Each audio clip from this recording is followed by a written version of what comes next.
It's the oldest armed conflict in Latin America. The Colombian government's violent and bloody battle with a rebel group known as the FARC.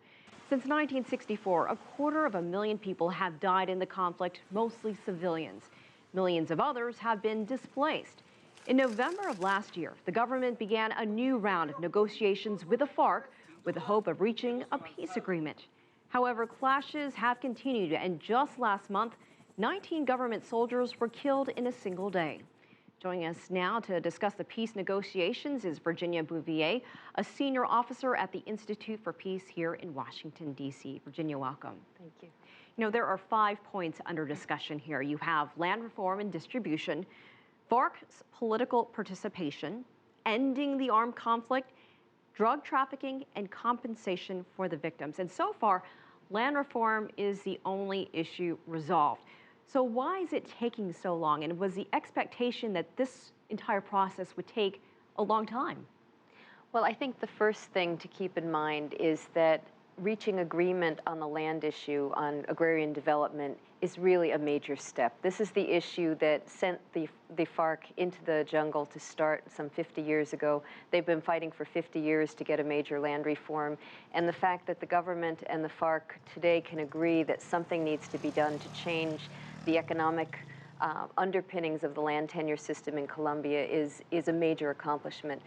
Keep in mind that about 1% of the Colombian population owns more than 50% of the land. So this is a huge inequitable distribution of land that has needed to be addressed. So the fact that they've gotten an agreement and that it's taken them several months to do it is actually pretty good. You're talking about people who have completely different visions of the world and how development might take place in Colombia. And for them to agree that something needs to change is a major accomplishment. The question of how long something like this would take, I think, is really up for grabs.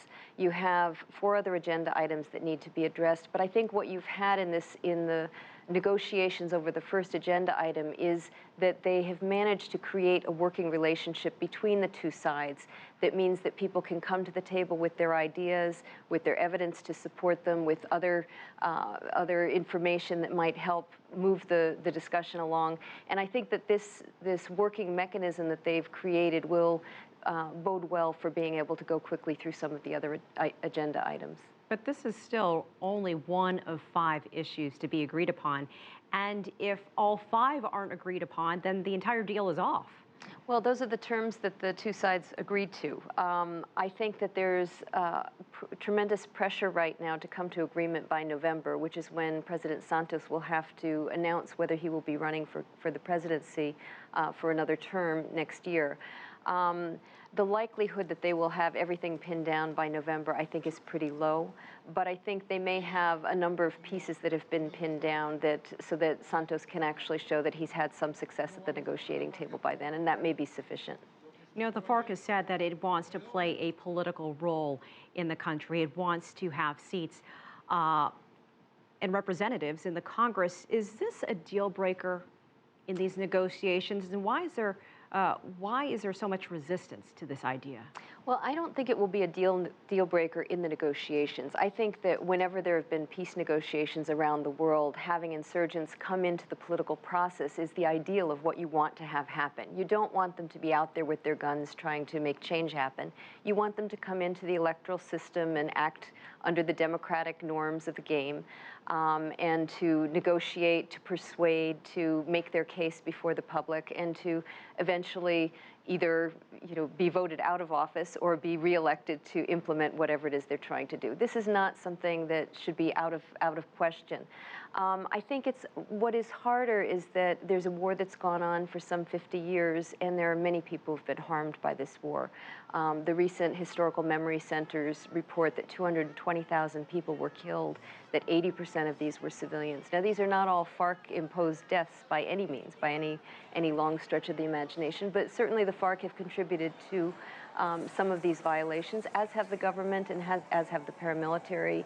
And there's a fair quota of blame to go around to just about everybody in Colombian society. I think that the point at which the different actors are able to take responsibility for their actions is a really key point. And I think that that's going to be what's necessary before the public will come along and grant that the people who have been out in the jungle with the guns can now come to the table and negotiate under the normal democratic procedures.